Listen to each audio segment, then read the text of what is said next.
Hello and greetings, fellow StarCrafters. PGL Minecraft here with game number 2 between the players BeastyQT, Empire BeastyQT. I don't remember if I mentioned, I did mention he was on the team Empire.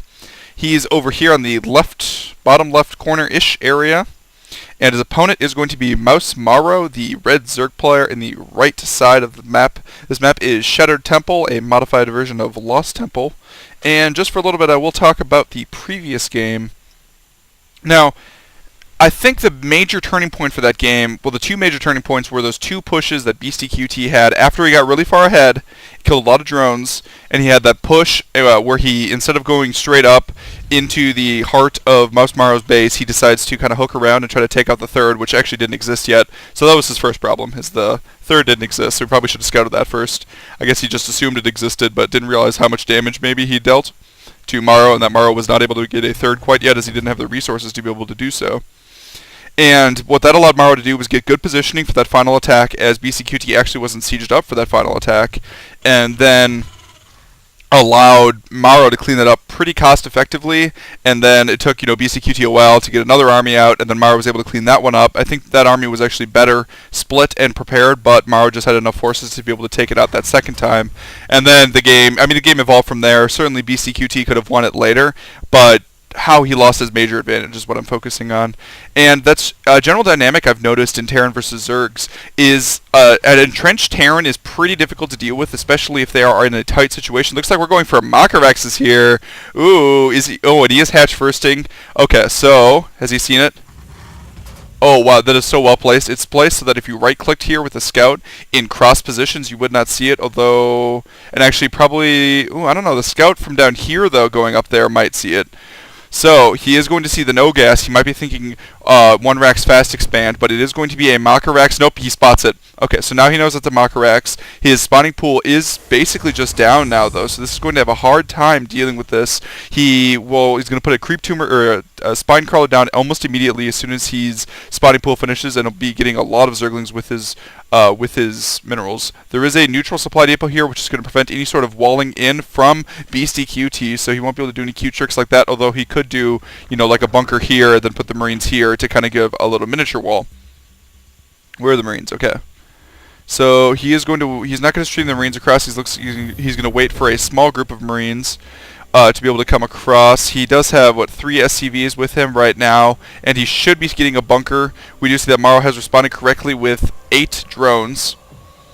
Sorry I didn't finish my tactical point, but this is a little more interesting, a little more pertinent as well. Alright, so he does... Oh no, he only gets 1 down right now, but that Marine's in a pretty good position right there. Looks like the drones are focus firing against the Marines. That Marine is going to be able to survive, though. That's absolutely huge. It looks like those drones are not going to be able to take out the other Marine either, and that's a pretty good position. It's going to be pretty hard for BeastyQT to get out of. Oh, looks like the Marines are going to be able to get access from the Zerglings, but this bunker is so well placed that they're not really able to get that much damage in, actually. I think the spine crawler is probably going to be able to get up, which is going to prevent the second bunker from going down, as this bunker is out of range of the spine crawler, I think.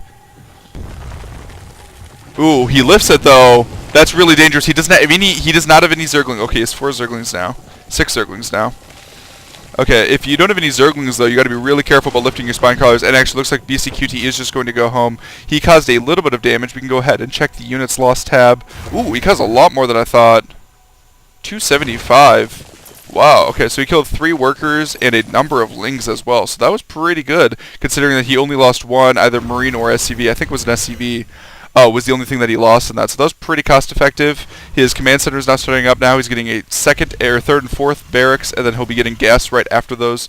So actually he's going to go for a somewhat heavy Marine force, I think, as a result of him not having gas after his fast expansion, which typically would be the response to these sorts of situations.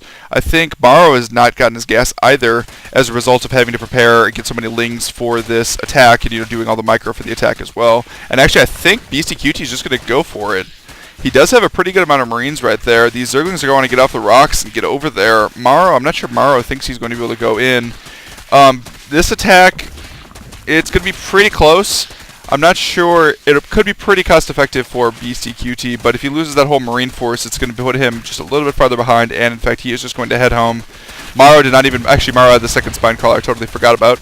So he would have been just fine. There was no way that that attack would have really dealt that much damage. It looks like Morrow is going to try to secure the third right down here in this little bottom corner, breaking the rocks for that right now.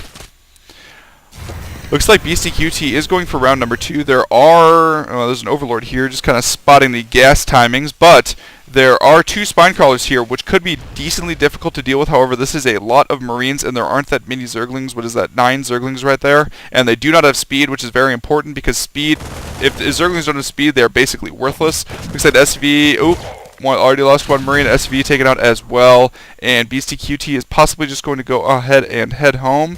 Not quite sure what he's trying to accomplish. He should either decide to attack the spine crawlers. Looks like he's just trying to divide the Zerglings, stop any additional reinforcements from being able to come down, which is a decent idea, I guess. But just in general, I mean, it seems like he's being a little apprehensive about this attack. He should either recognize if he wants to attack or doesn't want to attack, and then head on home. Overlord was spotted and taken out.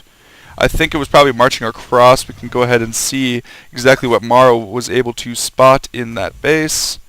Saw the gas. Didn't really see too much there. Stim and combat shields are now on the way, so this is going to be a very strong Marine-only timing attack, actually. I'm guessing that's what he's doing. It doesn't appear that he's teching up right now, and I don't think he's going to be aiming for those long-term. He is getting a factory, but the factory is going to be a little late if he's planning any sort of attack.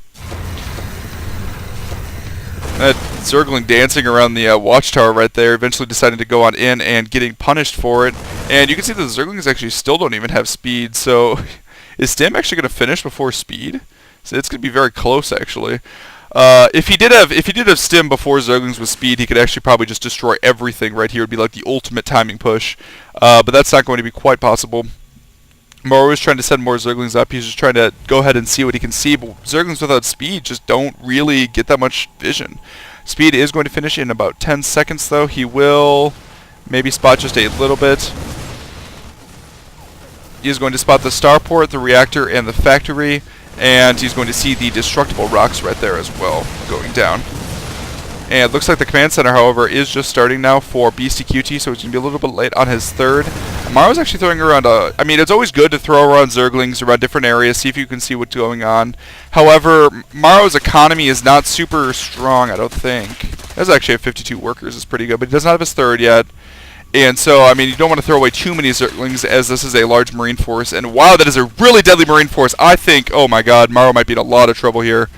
He's actually moving the spine crawlers. Where is he putting this? Oh my god, why is he moving the spine crawlers? I think Morrow might just be dead. He does have a nice little flank here prepared. Bandings are going to finish as well, but that's a lot of Marauders. That's a lot of Marines. They all have stim. The Marauders did stim up. He's going to try to focus fire the Bandings. Nice job on BeastyQT's part. The spine crawlers are going down, but that's going to die right away. And it looks like here comes the flank attack. However, there's just too many forces. There's only one Bandling left. The Bandling is actually getting blocked by the drones right now, so a lot of drones are going down. And he's going to go ahead and hide in the corner, dealing a lot of damage. BeastyQT, wow, nice timing attack. I never saw this coming. That was really impressive. And I think Mouz.Morrow is just going to have to GG out of this game.